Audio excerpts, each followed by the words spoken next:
자, 일어나십시오. 잠깐 묵상하겠습니다. 우리 3번에 있는 것처럼 기후변화, 그리고 아직도 끝나지 않은 그 전쟁, 그래서 고통받는 모든 약자들, 하나님 늘 그들의 곁에서 도움이 되어 주십시오 하고 다 같이 잠깐 동안 묵상하시겠습니다.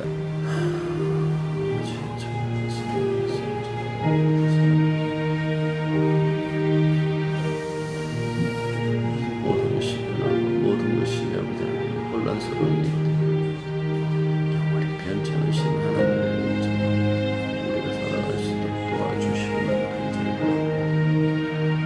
말씀을 믿음으로 해서 그 삶을 들려주시고 온전히 그들의 그 삶을 생각하고 손길을 내밀 수 있는 저희들이 되게 도와주시고 도시 앞에 모여있는 당신의 백성들을 보호하시고 최선의 근처를 허락하여 주옵소서.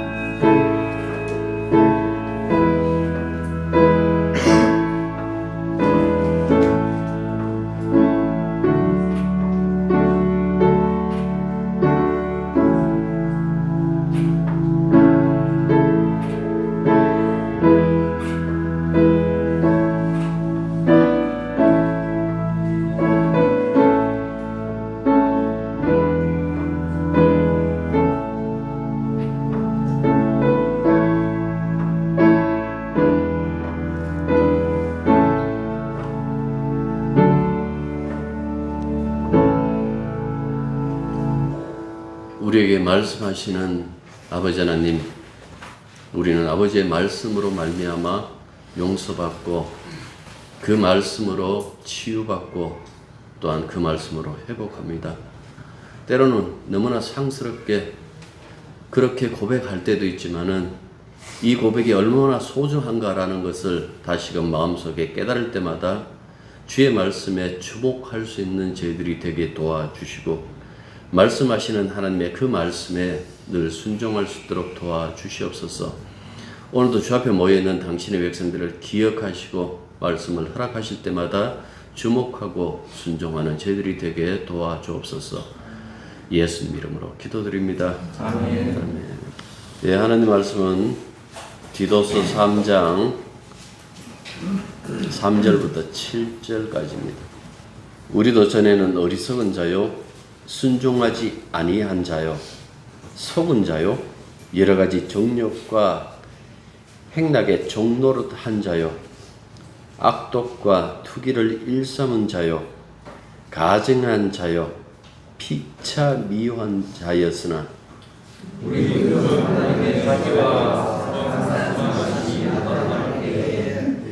우리를 구원하시되 우리가 행한 바 의로운 행위로 말미암지 아니하고 오직 그의 긍휼하심을 따라 중생의 씻음과 성령의 서럽게 하심으로 하셨나니.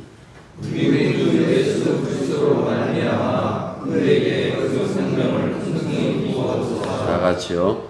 우리로 그의 은혜를 입어 의롭다 하심을 얻어 영생의 소망을 따라 상속자가 되게 하여 하시니라. 아멘.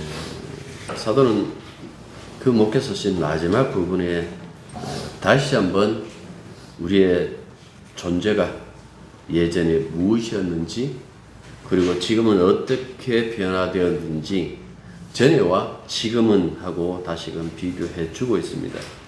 이 말씀을 하는 것은 사람들이 가지고 있는 어떤 그 특성 중에 하나, 자신의 믿음에 대한 어떤 그 자만감이랄까, 그런 것들을 가지고 있기 때문에 철저하게 하나님의 은혜 외에는 우리를 구원할 것이 없다라는 그 부분을 설명해 주고 있는 거예요. 지성명 감천이라는 그 소리가 통용되지 않는 것이 바로 구원입니다. 그래서 그리스도인이 되기 이전과 그리스도인이 된 이후의 상태를 비교 설명하고 이전과 이후의 변화를 다루는데, 이 변화를 결정을 했던 사건이 무엇인지, 그리고 그 사건으로 그치는 것이 아니라 그 은혜가 지속적으로 어떻게 나타나는지 그 부분을 마지막으로 설명해 주고 있다라는 그 말씀입니다. 우리는 이런 어떤 유형을 이 바울 서신에 자주 만날 수가 있어요. 사실은 우리가 읽었던 이 3절부터 7절까지 이 말씀은 초대교회에서 사람들에게 증거를 할 때, 복음을 증거할 때에 가장 많이 했던 설교 중에 하나입니다. 대부분 이걸 가지고 우리가 어떻게 변화되었다라는 그 사실, 구원이 무엇인지 그 사실을 설명해 주기 때문에 그렇다라는 그 말씀입니다. 로마서는 바울이 우리에게 남긴 귀중한 그 자산 중에 하나인데요. 하나님의 말씀인데 6장 17절부터 18절 보면 이런 말씀이 있어요. 하나님께 감사하리로다. 너희가 본래 죄의 종이더니 너희에게 전에 준 바 교훈의 본, 이 복음이겠죠. 교훈의 본을 마음으로 순종하여 죄로부터 해방되어 의의 종이 되었느니라 하고 이렇게 말씀하고 있어요. 그 복음으로 말미암아 너희들이 구원받았다라고 했는데 이 복음을 자신들이 믿어서 구원받은 것인가 아니면 하나님의 은혜인가라는 이 부분은 그 이후에 계속해서 설명하고 있는 거예요. 그래서 결국 사람들의 입에서 터져나오는 그 소리가 무엇인가 하니까 우리가 믿는다라는 우리들의 의지의 믿음으로 말미암아 이런 구원이 이루어진 것이 아니라 하나님께서 믿을 수밖에 없도록 우리를 몰아붙이셨고 우리의 감정까지 건드리심으로 말미암아 우리가 결국은 하나님의 그 섭리에 의하여 믿게 되었고 또한 이렇게 구원받았다라는 그 사실. 그래서 감사하고 찬양 드릴 수밖에 없다라는 그런 것들을 계속해서 우리들에게 설명해 주고 있는 겁니다. 여기 보면 종이라는 그 단어가 나오잖아요. 죄로부터 해방되어 의의 종이 되었다. 그러면 의의 종 이전에는 우리가 죄의 종이라는 그 얘기잖아요. 그러니까 하나님이 사람을 창조하시고 난 다음에 그 사람은 하나님의 종 되는 것 외에는 사실은 종이 되면 안 돼요. 그 어떤 것에 사람들끼리의 종이 되어서도 안 되고 죄의 종이 되어서도 안 된다라는 그 말씀입니다. 우리가 보통 하나님의 형상으로 지음 받았다라고 했을 때 하나님과 교제 이렇게 보지만은 이걸 달리 우리들끼리 이렇게 설명을 한다라면 모든 인간은 하나님 앞에 평등하다라는 어떤 그런 의미로 받아들일 수 있는 거예요. 그래서 모든 것이 평등하다, 모든 것이 하나님 보시기에 똑같이 여겨진다라면 우리는 우리 스스로에게도 그리고 타인에 대해서도 남에 대해서도 가치를 매기면 안 된다라는 그 말씀입니다. 그러나 죄 아래 있는 인간들의 평소 하는 그 모든 일들이 뭡니까? 가치 매기잖아요. 점수 매기잖아요. 우리가 노래 듣고 장난삼아 제 점수는요 하고 그렇게 얘기하는 것처럼 미인대 그다음 미스터 이런 것들을 통해 가지고 끊임없이 뭡니까? 그 아름다움에 대해서 혹은 그 가치성에 대하여 우리는 이 점수를 매기기 시작했다라는 그 말씀입니다. 그래서 어떻게 보면 인간이 가치를 매기면서 자기 마음대로 유린하고 있죠. 의의 종이 되었다라는 것은 이런 상태, 이런 짓은 이제는 하지 않는 사람이 되었다라는 뜻이에요. 하나님 외모로 평가하지 않으시니까. 우리가 뻔히 죄인인 줄 아시고 죄의 종이었음에도 불구하고 우리를 구원하셨으니까 이런 이야기들이 여기에 담겨져 있다라는 그 말씀입니다. 사도 바울이 로마서를 쓸 때에 그 로마는 최초의 100만 인구를 넘긴 그 도시가 로마예요. 그런데 이 로마에 그 많은 인원 가운데서 거의 절반 이상이 아마 노예였을 거예요. 그러니까 노예에 관한 법에 따르면 노예는 법적 권리가 없어요. 왜 노예에게는 법적 권리가 없었을까? 같은 사람으로 취급을 안 했어요. 그러니까 노예는 하나의 소유물, 그 물건인 거예요. 그 소유물이기 때문에 생살 여탈의 그 권리는 누가 가지고 있는가 하니까 주인이 가지고 있는 거예요. 그렇기 때문에 노예 입장에서는 어떤 주인을 만나는가라는 것이 굉장히 중요했겠죠. 마음이 선한 주인을 만나면 그 인간 대접 해줬을 것 아닙니까? 그리고 기회가 된다면 결혼을 시켰을 거고 한 가정을 이루고 있을 때에 정말 마음씨 좋은 그 주인이라면 자유도 주고 해방도 시켜줬을 거예요. 그러나 그렇지 않는 주인을 만나면 굉장히 힘든 그 삶을 살았겠죠. 바울은 그 얘기를 합니다. 죄의 종이라고 그렇게 얘기해요. 우리의 주인이라는 게 죄다. 죄가 우리의 종이 우리의 주인이 되었을 때에 종인 인간은 부정과 불법, 그 죄를 지을 수밖에 없는, 소위 말해서 이 죄라는 것은요, 사람들이 생각하기에 이거는 옳은 짓이다 하고 그 행동을 하게 했는데 그것조차 결과를 보니까 죄일 수밖에 없는, 교묘하게 그 인간을 이끌고 결국은 사망에 이를 수밖에 없는, 그렇게 그 운명을 끌고 가는데 그 운명 속에서 늘 자신도 모르게 거기에 휘말려 있는 그 인간, 그걸 죄의 종이라고 그렇게 본 거예요. 이런 죄의 종에서 해방되었습니다. 의의 종이 되었습니다. 하나님이 원하시는 그 거룩함의 열매를 맺는 거예요. 영성에 이런 것도 여러분들 의의 종이 되었기 때문이다 그렇게 얘기할 수 있네요. 그런데 문제는 우리가 죄의 종입니까? 의의 종입니까? 라고 했을 때에 선택할 수 있는 그 선택권은 종에게는 없어요. 주인에 의해서만 선택할 수밖에 없다라는 그 말씀입니다. 그러니까 종의 운명은 주인의 손에서 결정난다라는 그 말씀입니다. 바울이 항상 하는 얘기는 예수 믿기 전에 우리는 어떤 사람인가라는 그 얘기를 해요. 우리는 죄의 종이었어요. 그것도 본래 죄의 종이었더니라고 6장 17절에서 그렇게 얘기를 해요. 본래라는 그 말 속에 담겨져 있는 벗어날 수 없는 그 운명이잖아요. 그 숙명이잖아요. 그거는 스스로는 벗어날 수 없는 그 울타리 속에 있다라는 그 얘기를 해요. 그래서 불의와 불법을 따르는 그 삶을 당연한 것으로 여기는 것. 마치 뭐 이런 거겠죠. 한참 그 2차 대전 벌어지고 이 독일 그 히틀러의 그 휘하에 있던 사람들이 그 평범하게 생각했던 것이 무엇입니까? 자기들의 어떤 그 문화를 세상에 펼치고 세계를 정복하는 것이 하나님의 뜻이라고 이렇게 생각해 버리면 다른 사람 죽이는 데 대해서 별로 그렇게 그건 하나님을 위해서 하는 일이라고 생각했을 거 아니에요. 십자군 운동을 통해 가지고 사람들 이교도들을 죽이면서도 그 생각했을 거 아닙니까? 내가 생명을 죽인다라는 것, 그들을 뭐 설득하거나 그들에게 무엇을 말하기보다는 그냥 죽이는 편한 쪽을 이렇게 택한 어떤 그런 것들을 생각해 보면 그들은 그것이 의라고 생각했는데 결과적으로 뭡니까? 죄거든. 그만큼 무섭다. 예수님을 십자가에 못 박을 때 그들은 그것이 죄라고 생각했을까요? 하나님을 위한다고 생각했어요. 하나님을 향한 그 비너스의 열심을 자신들이 가졌다고 그렇게 생각했을 거예요. 그 죄라는 것이 그렇게 우리를 이끌어간다라는 그 말씀입니다. 로마서 1장 29절부터 32절 보면 모든 불의, 추악, 악독, 탐욕 뭐 이렇게 나와요. 살인, 분쟁, 사기 이렇게 나오는데 이거는 어떻게 보면 외적인 거예요. 그 내면에 가지고 있는 그 죄가 가지고 있는 어떤 그런 것들을 생각해 본다라면 물론 그 뒤에 보면 능욕하는 것, 교만한 것, 자랑하는 것, 악을 도모하는 것, 이 내적인 것도 나오지만은 결국 보면 이런 어떤 그 모습들이 태생적으로 나올 수밖에 없는 것은 종의 자리였다라는 그 사실을 밝혀주는 거예요. 그런데 거기서부터 해방되었습니다. 의의 종이 되었습니다. 은혜를 입었다고요. 그 은혜를 지금 얘기를 하고 있는 거예요. 도대체 어떻게 해서 우리가 그 생태적으로 본질적으로 죄의 종이었던 우리가 이렇게 하나님의 그 종, 하나님의 종이라고 그렇게 얘기를 했다 뒤로 가면서 뭐라고 얘기를 하는가? 하나님의 자녀라고 얘기를 해요. 우리가 하나님의 자녀가 되었다고 로마서 8장부터는 그 얘기를 해요. 사람이 스스로 의를 성취할 수 있을까? 거룩함을 성취할 수 있을까?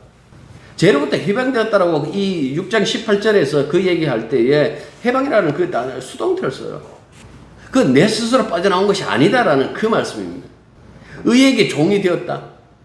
이거는 누구에 의해서 지금 이렇게 변화되었다라는 그 말씀을 해주고 있는 거예요. 성경에서 보는 것처럼 그 얘기예요. 단순히 우리가 하나님의 사랑받았습니다, 은혜입니다라고 했을 때에 그냥 단순히 우리를 빼준 것만 얘기하는 것이 아니고 항상 이 하나님과 우리 사이에 중보자가 계세요. 이 중보자가 하나님과 맺은 이 계약에 의해서 대신 우리들의 모든 죄를 본인이 담당하시고 그분의 죽음으로 말미암아 우리가 빠져나왔다. 그 얘기를 끊임없이 해주면서 하나님의 은혜다. 그 은혜의 정점이 바로 십자가로다라는 그 얘기를 바울은 복음서를 통해서 바울은 이 서신서를 통해서 우리들에게 설명해 주고 있다라는 그 말씀입니다. 로마서 6장 16절에 보면 우리가 순종의 종으로 의에 이른다고 그렇게 얘기를 해요. 이걸 착각하면 우리가 순종을 하면 우리가 의에 이룬다라 그렇게 얘기를 해요. 아닙니다. 제가 로마서를 통해서 여러분들에게 여러 번 말씀드린 것처럼 이 순종은 우리 것이 아니고 주님의 것이에요. 구약 성경이 왜 신약 성경만 있으면 되지 않느냐라고 생각하겠지만은 구약 성경이 있어야 돼요. 왜 있어야 되는 거니까 이 구약 성경이 뭐 하나님이 모든 것을 창조하신 창조주다 뭐 그런 이야기도 있지만은 이 인간의 그 역사를 통해 가지고 얼마만큼 인간이 불순종적인 것인가라는 것은 우리는 구약을 통해서 보는 거예요.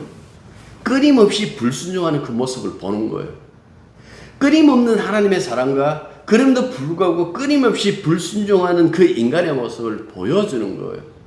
이걸 보여주면서 얘기하는 거예요. 그러니까 내가 너희들을 이렇게 사랑으로 너희들을 불쌍히 여기는 마음으로 밖에 할 수 없다라는 그 사실을 알려주고 있는 거예요. 신약을 통해서. 주님이 순종하셨어요. 그래서 우리가 의로운 사람이 된 거예요. 또 한 군데는 골로새서 3장 7절부터 8절. 너희도 전에 그 가운데 살 때는 여기서 그 가운데는 죄 가운데예요. 그 가운데서 행하였으나 이제는 전에하고 이제는하고 이렇게 달라지잖아요. 너희가 이 모든 것을 벗어버리라. 곧 분함과 노여움과 악의와 비방과 너희 입에 부끄러운 말이라. 육신을 가지고 살지만은 믿음 안에서 산다고 그렇게 얘기를 했어요. 골로새에서. 그러니까 옛사람 행실 버리고 새사람 행실을 하면서 살아야 된다. 왜냐하니까 너희들은 바뀌었기 때문이다. 이거는 바울 서신에서 끊임없이 반복해서 우리들에게 얘기를 해주고 있는 거예요. 너희들이 이제 죄와 함께 했던 그 시절 끝나서 이제는 의로우신 주님과 동행해. 그분과 연합되어져 있어. 그 얘기를 골로새를 통해서 끊임없이 얘기를 해주고 있어요. 그러니까 너희들 봐. 이제는 위를 봐. 거기에 하나님 우편 보좌에 주님이 계시잖아. 우편에 주님이 계시다라는 그 얘기는 주님이 이제는 모든 것을 통치한다라는 말이잖아요. 그러니까 주님과 함께하는 그 삶을 선택하라라고 그렇게 얘기를 하고 있죠. 그래서 예수 믿는 사람은 육신이 생산하는 이 땅의 어떤 윤리와 도덕이 아니에요. 그리스도가 생산하는 그 천국의 마음씨를 가지고 천국의 그 열매들을 맺고 사는 거예요. 그 과정에 주님이 개입하고 있다. 지금도 바뀌었다라는 그 사실에 대해서 여러분들 주목할 필요가 있다라는 그 말씀입니다. 성경에 보면 여러 가지 그 얘기를 해요. 성령의 열매는 뭐 빛의 열매는 하고 이렇게 얘기를 해요. 새로운 계명을 제시하려고 그런 것 아니에요. 그걸 자세히 읽어보시면 그게 그리스도의 사랑이에요. 이미 우리들에게 다 베풀어 주신 그 그리스도의 사랑을 다시 그것을 얘기를 하는 거예요. 없는 것을 내놓으라는 것이 아니에요. 우리는 그리스도와 하나가 되는 그 순간부터 우리의 옛것들은 다 결별하고 새 것이 되은 거예요. 예? 그 얼마 전에 왜 지코가 부른 노래 있잖아요. 새삥. 모든 것이 새삥. 모든 것이 새삥이에요. 그래서 요구하는 거예요. 그 마음씨를 드러내라고. 그 얘기를 서신서를 통해서 끊임없이 반복하는 거예요. 마지막에 그 얘기를 합니다. 우리는 은혜로 구원받았다. 우리 옛사람들이 이렇게 나쁜 사람이었는데 우리 하나님의 자녀가 되었다. 따라서 네 속에서 지금도 그 은혜가 그 사랑이 역사하고 계시는데 그 사랑의 열매를 내라. 우리 도구예요. 요한복음의 언어로 하면 우리는 가지예요. 가지가 막 비 온다고 가지가 그 가지를 뻗어가지고 비 마시는 건 아니에요. 하늘로부터 오는 그 모든 은혜는 뿌리 대신 그리스도가 봐요. 나무가. 그래서 그것을 고스란히 뭡니까? 가지에게 공급하는 거예요. 그러면 열매가 맺히잖아요. 그 나무의 열매가 맺히는 거예요. 가지의 열매, 우리의 열매가 아니라 그리스도의 열매가 맺힌다라는 그 말씀입니다. 그 이야기를 하는 거예요. 자, 이 에베소서는 우리가 다시 보셔야 됩니다. 자, 에베소서 한번 가보시죠. 2장. 디도서는 다음 주로 끝낼 겁니다. 자, 2장 1절부터 제가 읽을게요. 그는 허물과 죄로 죽었던 너희를 살리셨도다. 그때 너희가 그 가운데서 행하여 이 세상 풍조를 따르고 공중의 권세 잡은 자를 따랐으니 곧 지금의 불순종의 아들들 가운데 역사하는 영이라. 전에는 우리도 다 그 가운데서 우리의 육체의 욕심을 따라 지내며 육체와 마음에 원하는 것. 육체와 마음을 이렇게 같이 붙여버리는 것은 인간은 전격적이에요. 마음 따로 몸 따로 없어요. 그걸 같이 얘기를 하는 거예요. 육체와 마음을 원하는 것을 하여 다른 이들과 같이 본질상 진노의 자녀의 본질상 그랬어요. 벗어날 수 없는 그 숙명, 그 운명을 그렇게 설명하고 있어요. 사실은 에베소 2장은 설명할 필요도 없어요. 읽기만 해도 이 모든 것이 이렇게 머릿속에 정리될 만큼 써놨죠. 그 다음 4절 보십시오. 긍휼이 풍성하신 하나님이 우리를 불쌍히 여기셨다는 말이잖아요. 우리를 사랑하신 그 큰 사랑으로 인하여 그냥 사랑한 거예요. 여러분들 길 가다가 우리 중고등부 딸내미들 강아지 이렇게 비 맞고 있는 거 보면 굉장히 불쌍해 보이잖아요. 남교에 있을 때 교통사고 나왔고 거의 죽게 된 그 강아지를 데리고 와갖고 목사님이 생명을 사랑하라 했지 않느냐. 부모사 때인데 애들이 그걸 들고 내한테 와갖고 살리내라고 하는데 제가 돈이 없었습니다.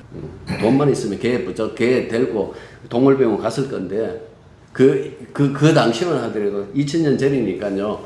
동물병원도 군데 있었고 그때는 아직도 그 고기를 끊지 못하고 있었을 때래갖고 그래서 용서를 구하면서 그냥 어쩔 수 없이 그러니까 민망히 여겼다, 불쌍히 여겼다. 그 불쌍히 여기는데도 우리는 할 수 있는 것이 없을 때가 있어요. 그 하나의 생명에 대해서 너무나 불쌍히 여겨서 그 개와 고양이를 살릴 수도 있는데 살리지 못하는 경우도 우리들에게 정말 숱하게 있잖아요. 그 할 수 없는 것을 하나님께서 하셨다. 어떻게? 사랑으로. 왜 나를 사랑하셨습니까? 뭐 CCM도 있는 것처럼 이게 없어요. 그냥 우리가 교리적으로 얘기를 한다면 예수님 때문에 주님이 너를 택했고 나도 너를 택했어. 예? 그래서 사랑한다라고 하면 할 말이 없는 거예요. 5절 보십시오. 허물로 죽은 우리를 그리스도와 함께 살리셨고 라고 해놓고 갈로 쳐놨죠. 너희는 은혜로 구원을 받은 것이다. 이게 어떤 사본에 있고 어떤 사본에 없기 때문에 갈로를 쳐놨어요. 근데 5절을 그 갈로 안에 있는 그 말이 다 설명하잖아요. 너희들 스스로의 힘으로 구원받은 것 아니다. 너희 은혜로 구원받았다. 6절 또 함께 일으키사.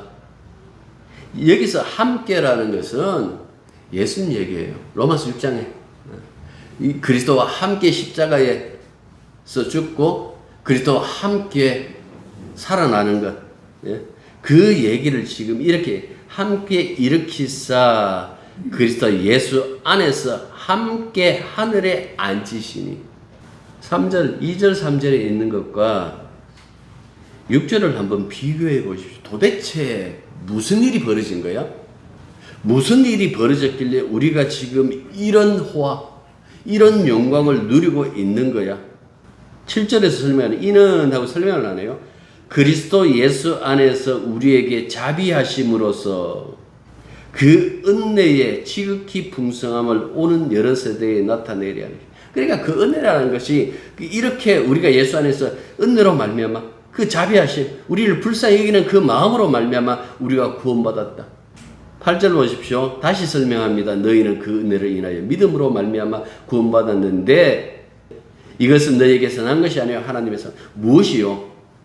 그 구원이 하나님의 선물이기도 하지만은 믿음이 하나님의 선물이라는 뜻이에요. 행위에서 난 것이 아니니라고 했잖아요.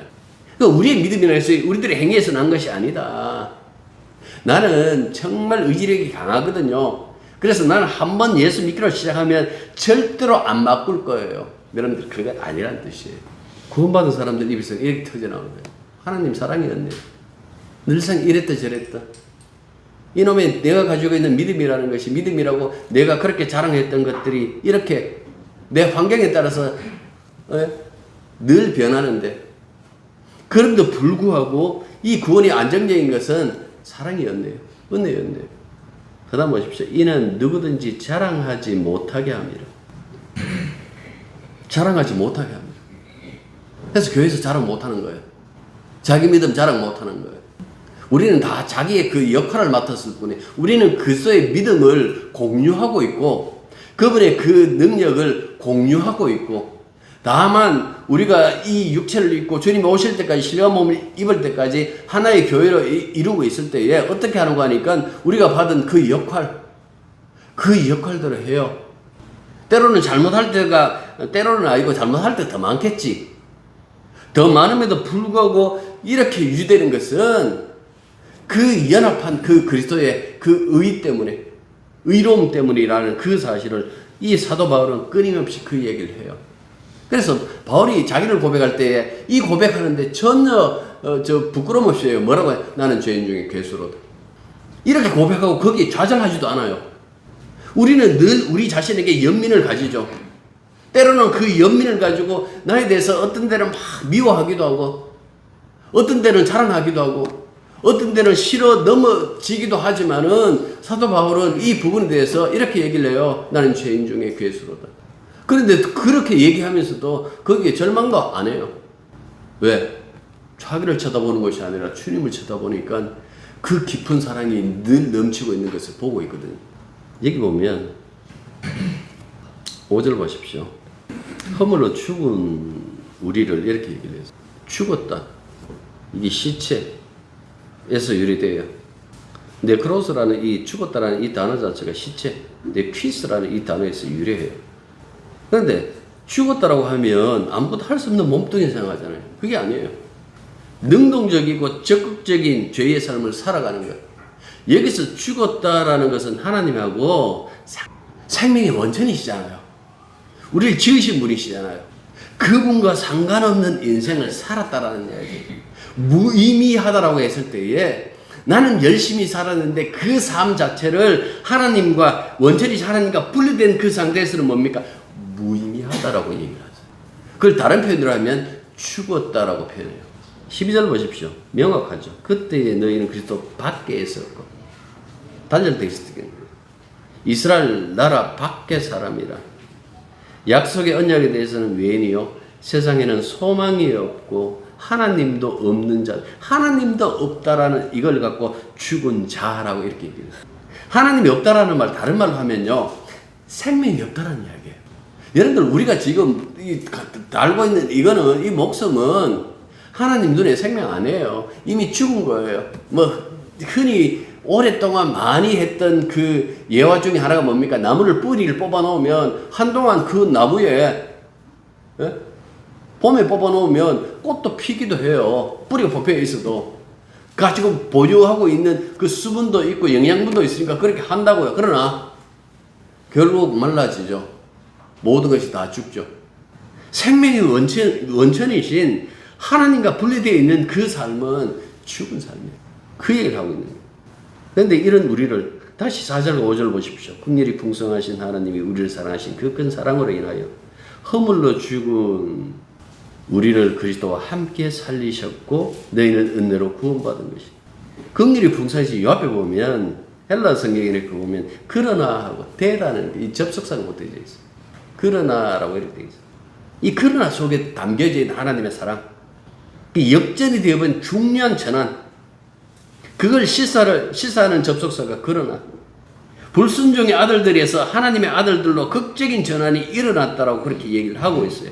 어떻게? 은혜로. 그 얘기를 지금 디도서에서 얘기를 하고 있어요. 자, 다시 디도서로 갑니다. 3절부터 보십시오. 우리는 전에는 어리석은 자요, 순종하지 아니한 자요, 속은 자요, 여러 가지 정욕과 행락에 종노릇한 자요, 악독과 투기를 일삼은 자요, 가증한 자요, 피차 미워했대요. 피차 미워했다. 피차 미워했다라는 것을 빨리 얘기를 하면 인간은 지밖에 모른다는 얘기. 인간은 자기만 사랑하는 그 존재라는 그 얘기겠죠. 이 단어 하나하나를 해석할 필요가 없어요. 우리가 앞에서 이미 읽었던 이 성경들을 통해 가지고 이게 무엇인지 이렇게 밝히는 거예요. 육의 열매, 죄가 낳는 소산물, 인간이 벗어날 수 없는 그 숙명적 죄인의 그 삶. 그런데요, 4절부터 보시죠. 우리 구주 하나님의 자비와 사람 사랑하심이 나타나실 때, 그 자비와 사랑, 이 사람 사랑하심이 나타나실 때에, 이건 시편에서 우리가 5예배 때마다 시편 보지만 거기 나오잖아요. 우리가 연약한 존재인 것을 그가 아셨다라고. 우리가 호흡에 불과하다라는 그 사실을 아시고 우리를 긍휼히 여기셨다라는 것. 그게 시인의 어떤 희망이었어요. 그 희망을 지금 이렇게 얘기를 하는 거예요. 사람을 사랑하셨다라는 했을 때 이게 강하냐 약하냐 그 얘기 아니야. 인간 그 자체는 연약할 수밖에 없어요. 그 다음 보십시오. 5절. 그 에베소처럼 그렇게 얘기를 해요. 우리를 구원하실 때 우리가 행한 바 의로운 행위로 말미암지 아니하고. 그러면요. 오직 그의 긍휼하심을 따라 중생의 씻음과 성령의 새롭게 하심을 나타납니다. 우리 행함이 아니래요. 행한 바 의로운 그 행위가 아니다라고 분명히 얘기를 해주고요. 구원이라는 것은 항상 이렇게 바깥에서 와요. 내 속에서 발생 안 해요. 내가 아무리 착하게, 그렇다고 여러분들 오해하시면 안 돼요. 그러면 못되게 살아도, 악하게 살아도 되겠네. 그걸 용납한 적이 없어요. 그러니까 성경에서 이런 얘기를 하는, 니는 바뀌었는데? 근본이 바뀌었는데? 네 안에 주님이 계신데, 주님이 네 머리인데, 너의 모든 것을 주님이 공급하시고 그 행동에 그 능력이 되시는데 너한테는 왜 예수가 안 보이는데 이렇게 나오면 이거 정말 곤란한 거예요. 그렇지 않습니까? 나는 네 삶 속에서 예수가 안 보여. 나는 네 이기적인 것밖에 안 보여라고 그렇게 말씀하시면 여러분 어떻게 하실래요? 중생. 이 명사, 이 중생의 명사가 성경에 딱 2번 나와요. 하나는 마태복음 19장 28절에. 그리고 여기에 나와요. 이 두 경우 모두 다 보면 문자적으로 하면 다시 새롭게 됨, 재구성 그런 의미예요. 예를 들어가지고 홍수 심판, 노예 홍수 심판 이후에 그 홍수가 물러나고 난 다음에 새로운 세상이 왔잖아요. 비둘기가 새잎, 감면나무 새잎을 이렇게 물고 왔잖아요. 이 새 상태 이러려고 중생이라고 이렇게 얘기해요. 그 다음 보십시오. 여보, 이렇게 돼 있죠. 다시 보십시오.